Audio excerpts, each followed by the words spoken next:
Teman-teman saudaraku sekalian yang saya muliakan, saya pun salah satu di antara yang bertakziah, diizinkan untuk takziah. Gak banyak, tapi saya salah satunya. Karena saya adalah salah satu guru ustazah di Daruz Zahra. Kami berziarah, kemudian dari perempuan yang khidmah sama beliau, saya mendengarkan cerita ini. Katanya perempuan yang khidmah sama beliau, jadi beliau itu tinggal sebatang kara. Saya nggak pasti apakah beliau pernah menikah apa enggak, tapi yang pasti teman-teman, Baba Khadijah tuh tinggal sebenarnya sendirian, asalnya dari zaman kecil, dari zaman muda gitu ya. Beliau kemudian ada satu perempuan yang beliau izinkan untuk khidmah sama beliau, melayani beliau, sampai beliau menikahkan perempuan ini dan ditinggalkan di rumah bawah sama beliau. Jadi rumah mereka kan tinggi-tinggi tuh. Nah itu beliau tinggalkan perempuan ini di rumah bawah beliau, sampai perempuan ini punya anak dan khidmah sama beliau. Beliau itu sebenarnya nggak apa-apa tinggal sendirian. Beliau hanya tidak mau sholat sendirian. Beliau selalu sayang kalau sholatnya sendirian, sebab orang kalau sholat sendirian pahalanya 1, sementara kalau orang sholat berjamaah 27 kali lipat. Jadilah perempuan ini menemani Baba Khadijah untuk mengerjakan sholat berjamaah. Perempuan ini cerita, dia bilang, saya tadi malam gak paham kalau maksudnya Baba tuh mau meninggal waktu maghrib. Ketika saya menemani beliau sholat maghrib berjamaah, beliau buka dengan kurma, kemudian beliau minum air putih seperti biasanya, kemudian kami mengerjakan sholat maghrib berjamaah. Selepas sholat maghrib dan selesai zikir-zikirannya, beliau bilang sama saya, nak, nanti kalau datang isya cepet naik ke sini ya, kita mau sholat isyanya lebih awal. Sekarang kita mau kerjakan semuanya, tarawih dan lain sebagainya lebih awal malam hari ini, karena saya mau pergi kondangan, saya mau pergi ke undangan pesta gitu.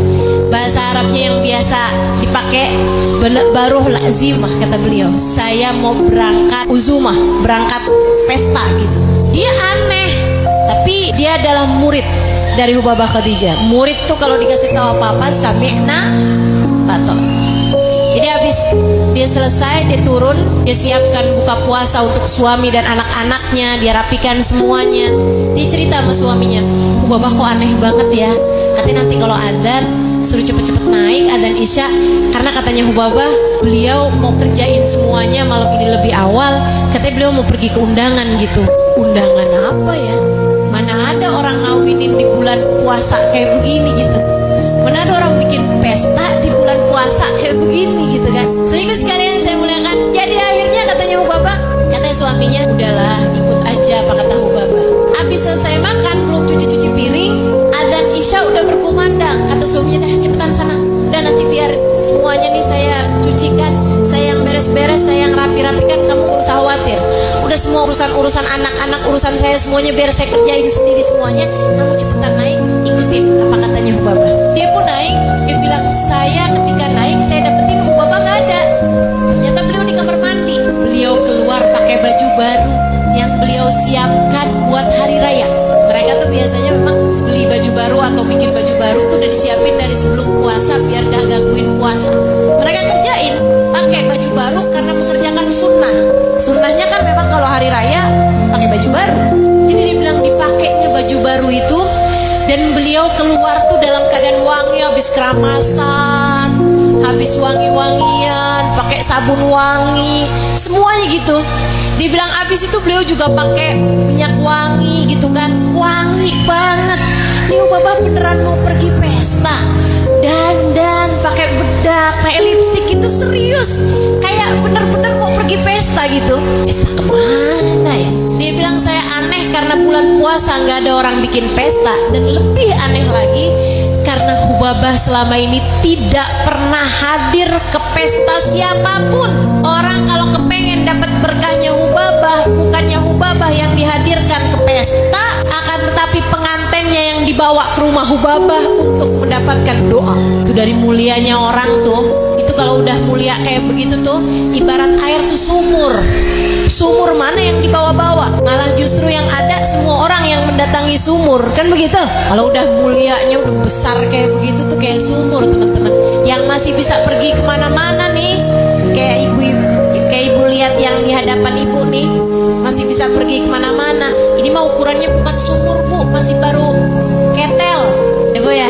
Doakan mudah-mudahan saya sehat terus, jadi masih bisa berkunjung kemana-mana insya Allah, amin ya rabbal alamin. Teman-teman sering sekalian yang saya muliakan, maka dia bilang habisnya Ubabah itu, saya heran gitu, kawinannya siapa nih yang Ubabahnya mau datang, acara pestanya siapa yang Ubabah mau datang. Tapi saya mau nanya, saya bilang, Ubabah sebenarnya pestanya siapa sih? Ubabah ngasih isyarat kepada saya untuk diam gitu, karena beliau mau sholat sunnah wudhu. Ubabah tuh kalau habis selesai wudhu, beliau sholat sunnah wudhu, nggak mau bicara sama siapa. Dia bilang, Ubabah kemudian sholat sunnah 2 rakaat. Habis selesai sholat sunnah 2 rakaat, saya tanya lagi Ubabah, Ubabah, ayolah kita cepet sholat isya ya, takut nggak keburu nih. Beliau sholat isya, habis selesai sholat isya, sholat ba'diyah isya, sholat tasbih 4 rakaat, panjang tuh. Dia bilang kami pun sholat 4 rakaat. Habis selesai berjamaah gitu ya, habis selesai itu sholat tarawih 20 rakaat. Dia bilang habis selesai sholat tarawih, beliau kemudian mengajak saya sholat witir 11 rakaat. Panjang sekali itu sholatnya. Dia bilang Ubabah kemudian sholat witir 11 rakaat. Ini yang saya aneh, karena biasanya Ubabah tuh kalau sholat witir hanya 8 rakaat, yang 3 dia kerjakan sebelum subuh. Tapi yang kali ini 11-11-nya semuanya dikerjakan sama Ubabah malam hari itu sesudah tarawih 20 rakaat. Habis selesai sholat panjang itu, saya kembali bertanya, Ubabah, kenapa sih Ubabah kerjakan semuanya malam hari ini, gak nunggu sebelum subuh besok gitu? Ubabah bilang, nak, yuk kita hatamin Al-Quran.